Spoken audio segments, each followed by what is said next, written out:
Hello guys, आज हम लोग यहाँ पर तीसरा व्यंजक उठा रहे हैं यहाँ पर गुरुत्वाकर्षण के पाठ से। पहला था हमारा ऊंचाई के साथ और दूसरा ऊंचाई के साथ जी के माने परिवर्तन, दूसरा गहराई के साथ जी के माने परिवर्तन। अब हमारा आ चुका है तीसरा कक्षीय चाल। किसी उपग्रह की कक्षीय चाल का व्यंजक हमें ज्ञात करना है। तो हमें सबसे पहले उसकी परिभाषा का ज्ञात होना चाहिए कि कक्षीय चाल क्या है, वो ज्ञात होना चाहिए। तो हम सबसे पहले परिभाषा पढ़ते हैं, उसके बाद मैं आप लोगों को समझाऊंगा।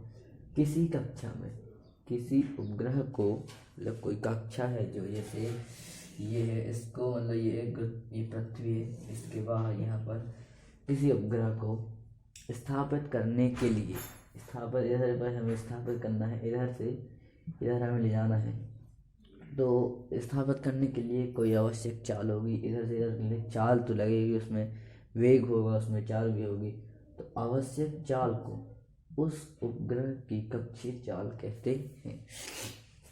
मतलब हमारा ये है कि ये हमारी पृथ्वी का केंद्र है, ठीक है, और यहाँ पर हमारी उपग्रह है, यहाँ पर ये बिंदु ए पर, ठीक है। बिंदु ए पर हमारा उपग्रह है और उसे हमें बिंदु बी पर स्थापित करना है।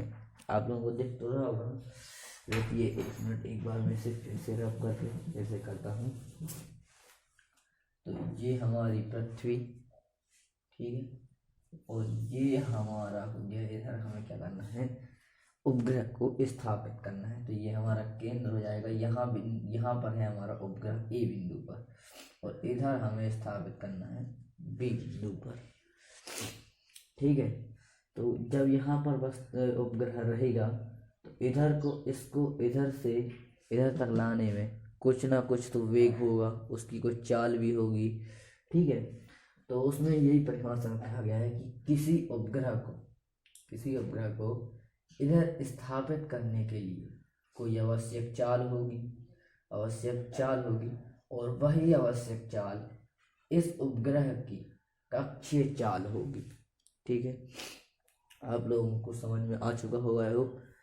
तो अब मैं इसका चित्र बना के बताता हूँ, उसके बाद हम परिभाषा लिखेंगे, उस चित्र के द्वारा ही हम परिभाषा लिखेंगे, ठीक है। तो पहले इस प्रकार हम एक इतना वृत्त बनाते हैं, एक गोलाकार होना चाहिए आप लोगों का, ठीक है। उसके बाद हम एक और वृत्त बनाते हैं, ठीक है। अब ये पूरा गोलाकार नहीं है, आप लोग बना लीजिएगा कॉपी में, ठीक है। फिर उसके बाद ये हमारा केंद्र हो जाएगा और इस साइड इधर से इधर हमारा एक उपग्रह कहला जाएगा, ठीक है।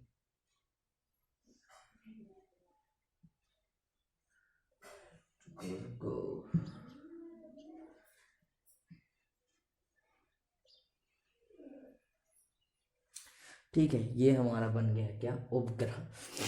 उसके बाद हम इधर पर हैं, तो इधर से इधर तक की दूरी कितनी हो जाएगी, आर हो जाएगी कि नहीं हो जाएगी, आर हो जाएगी। उसके बाद इधर से इधर तक की दूरी आर है और इधर से इधर तक की दूरी क्या हो जाएगी, एच, ठीक है। जब इधर से इधर तक की आर है तो इधर से इधर तक की एच हो जाएगी। तो यहाँ से यहाँ तक की पूरी दूरी क्या मान ली जाएगी, R plus H, okay. R plus H मान ली जाएगी ना। अब हमें क्या करना है, हम सीधे मान लेते हैं पृथ्वी का द्रव्यमान एम। हमेशा पृथ्वी का द्रव्यमान कैपिटल एम ही मानना है। अब हम इसमें लिखेंगे कुछ परिभाषा।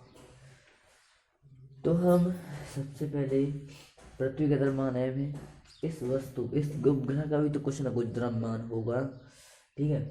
उसका द्रव्यमान हमने मान लिया स्मॉल है। अब हम इस चित्र के अनुसार यहाँ पर उसकी परिभाषा लिखेंगे। तो यहाँ पर हम लिखेंगे सबसे पहले, माना एम द्रव्यमान का कोई उपग्रह, माना, आप लोग लिख लीजिए, मैं जल्दी जल्दी बोल देता हूँ। माना एम द्रव्यमान का कोई उपग्रह तल से, अब मैं लिखवा ही रहा हूँ, माना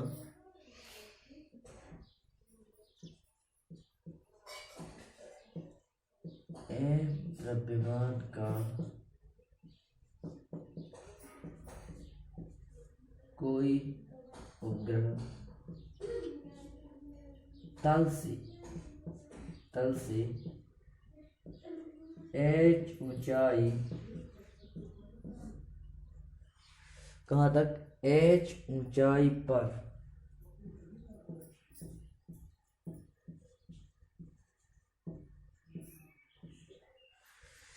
परिक्रमा, ये दिख क्यों नहीं रहा है, परिक्रमा कर रहा है, ठीक है। उसके बाद किसी, मतलब यहाँ पर हम और लिखेंगे किसी, जिसकी, कर तो रहा है यहाँ पर, तो इसकी द्रव्यमान मतलब घूम रहा है, किसी पृथ्वी पर घूम रहा है, पृथ्वी के चारों, इसकी कोई कक्षीय चाल भी होगी ना, तो कक्षीय चाल बराबर क्या हो जाएगा,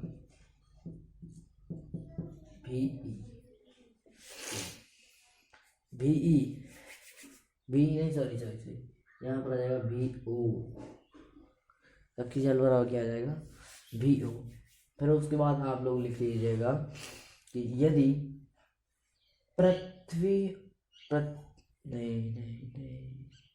यदि पृथ्वी का द्रव्यमान m व त्रिज्या r है, तो पृथ्वी के केंद्र से उपग्रह तक की दूरी क्या हो जाएगी, r प्लस h।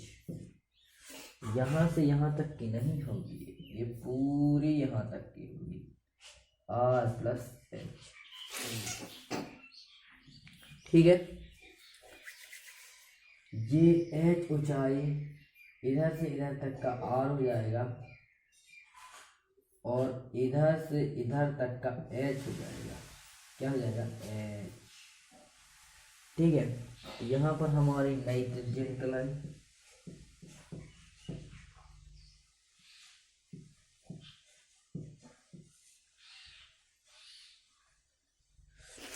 ठीक है। अब हम हमारी नई त्रिज्या, पुरानी त्रिज्या, ऊंचाई, उपग्रह का द्रव्यमान, पृथ्वी का द्रव्यमान सब मिल चुका है। इसके बाद हम क्या करेंगे कि उपग्रह जो है, उपग्रह एक वृत्तीय मार्ग में, ठीक है, एक वृत्तीय मार्ग में परिक्रमा कर रहा है ना, किसकी परिक्रमा कर रहा है, पृथ्वी की परिक्रमा कर रहा है, तो उसमें कोई अभी केंद्रीय बल भी लगेगा ना, तो वृत्तीय उपग्रह के वृत्तीय मार्ग पर गति करने पर लगने वाला अभिकेंद्रीय बल बराबर क्या हो जाएगा, mv² O बटे त्रिज्या क्या है, r प्लस h, ठीक है। यहाँ पर अच्छे से देख लीजिए आप लोग,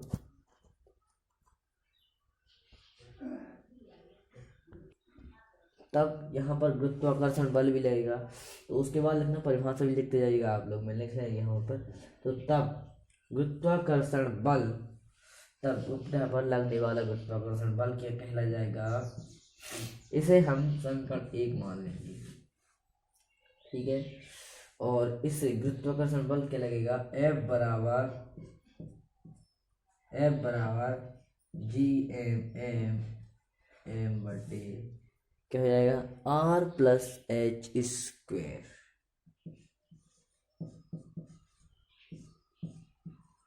R प्लस H स्क्वेयर। ये भी नहीं दिख रहा होगा मुझे पता है, ठीक है। तो यहाँ पर हम दोनों पक्षों में, ये समीकरण 1 हो जाएगा, समीकरण 2 नीचे हो जाएगा, ये वाला, दोनों पक्षों में हम तुलना कर देंगे, तो क्या आ जाएगा, MVO स्क्वेयर बटे R प्लस H बराबर GM।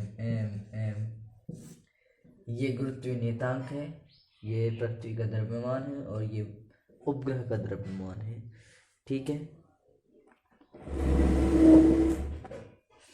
ये इसके बराबर क्या था, आर प्लस एच स्क्वायर। तो यहाँ m से ये m कट जाएगा और ये r प्लस h एक बार है, यहाँ दो बार है तो एक बार बस बचेगा। तो यहाँ क्या आ जाएगा, यहाँ पर आप लोग सीधे देख लीजिए। ठीक है, यहाँ पर क्या बचेगा, v स्क्वायर बराबर g, रुकिए जरा, क्या बचेगा, जी एम बटे आर प्लस एच। ठीक है, आप ये वर्ग देख रहा है ना जो आपको, इसको इस साइड पर ध्यान रख के देख, क्या बन जाएगा, करनी बन जाएगा। तो ये बी ओ बराबर क्या आ जाएगा, करनी जी एम बटे आर प्लस एच। ठीक है, जी एम बटे आर प्लस एच आ जाएगा ना।